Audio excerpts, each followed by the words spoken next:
பண்ணி ஒரு குழந்தை பிறந்த பிறகு கணவனுக்கும் மனைவிக்கும் ஒரு பெரிய ஒற்றுமை இல்லாம விவாகரத்து வரைக்குமே போகுது இல்ல சார்? காதல் பண்ணி தான் கல்யாணம் பண்ணிக்கிறாங்க, குழந்தை பிறந்த பிறகு ஏன் சார் இவ்வளவு பெரிய ஒரு மாற்றம்? கண்டிப்பாக இன்றைக்கி நடைமுறையில் பார்த்தீங்கன்னா காதல் திருமணம் செஞ்சவங்க தான் அதிக பேர் விவாகரத்துக்கு அப்ளை பண்ணியிருக்கிறாங்க. இன்றைக்கி எல்லா கோர்ட்லேயும் பார்த்தீங்கன்னா நிறைய அந்த மாதிரி தான் விவாகரத்து ஆனவங்க தான் இருக்குது.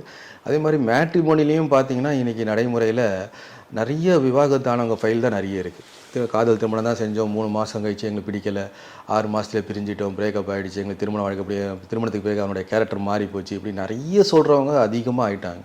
இதுக்கு என்ன முக்கியமான கிரகசியம் இருக்குது அப்படின்னு பார்த்தீங்கன்னா 2, 5, 7 இந்த 3 பாவங்களில் சனி ராகு சேர்க்கை இருந்துச்சுன்னா காதல் திருமணத்தை ஏற்படுத்தி திருமணத்துக்கு பிறகு அந்த வாழ்க்கையை சின்ன பின்னமாக ஆக்கி கசக்கி பிழிஞ்சி கொடியில் துணியை காய போட்டு கிளிப்பை மாட்டி விட்டுடுச்சு அந்த சனி ராகு சேர்க்கை.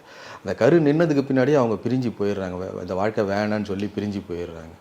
அதுக்கப்புறம் பார்த்தீங்கன்னா 5, 7 அதிபதியுடன் குரு தொடர்பு பெற்றுருந்தாங்கன்னா இந்த திருமண வாழ்க்கையும் குழந்தை பிறக்காத வரைக்கும் ஒன்றும், அதாவது கரு நிற்காத வரைக்கும் ஒன்றும் பிரச்சனை இல்லை. கரு நின்ன ஒன்று தம்பதிக்குள்ளே சண்டை வந்து பிரிஞ்சிடுறாங்க. அந்த கிரகமைப்பு பலமாக இருக்குதா பலவீனமாக இருக்கான்னு பார்த்துட்டு தான் அது விவாகரத்துக்கு போகுமா இல்லையான்னு சொல்ல முடியும்.